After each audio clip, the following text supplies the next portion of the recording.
The Adidas AE2. The long-awaited sequel to the AE1. Do they hold up as a successor? Let's find out. Let's start with the design. The previous silhouette is the AE1, of course, a well-designed shoe, and they were definitely a hit for Anthony Edwards and Adidas. With the AE2s, we see that they kept similarities from the first pair and made a few tweaks. Pretty familiar around the toe area, and then on the side where we get these panels. The back of the shoe is different though, and I would say an upgrade visually from the AE1. We still have that Adidas logo and the melted cigarette butt carbon fiber plates. Now on the lateral side, we get this sidewall, and if it looks familiar, that's because the AE1 and the Harden Volume 7 did the fusion dance, and now we got these. Looking at the silhouette of the shoe, it definitely has taken some DNA from the Harden line. Side by side with the Harden 9, you can see it towards the back of the heel. Just something I noticed as I examined the shoe. For materials and specs, we have a synthetic and textile upper. This includes the breathable mesh we see throughout and the antenna. Adidas lets us know that these have both boost and light strike cushioning. Nothing new, of course, but I could say that the AE2 does feel a little different on foot from the AE1. The cushioning on the AE2 has a more contained feel, while the AE1 feels a little more plush. However, that is subject to change as you spend more time in them. The traction pattern looks good, just like the first model, just less exaggerated, and you can even see the X plate in there.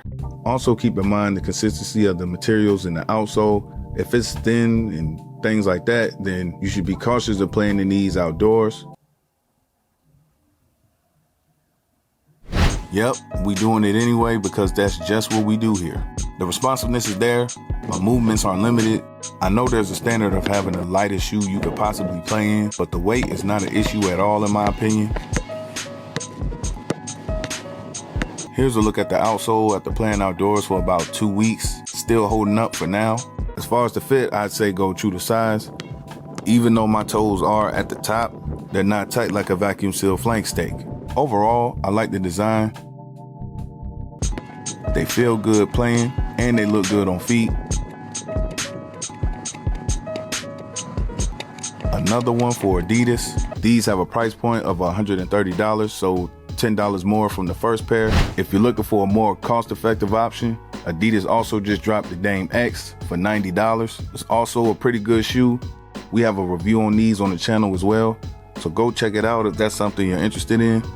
Now here's the part where I ask you, which shoe do you like best, the AE1 or the AE2?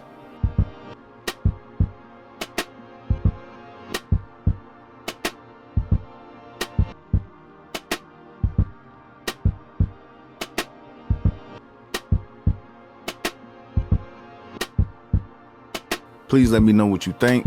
Other than that, that'll do it on these. Leave a like if you learned something new, and if not, still leave a like because I spend money on these shoes, and they ain't cheap. Thank you for watching, and we will be back on the next one. WHOMAD, Kick Series.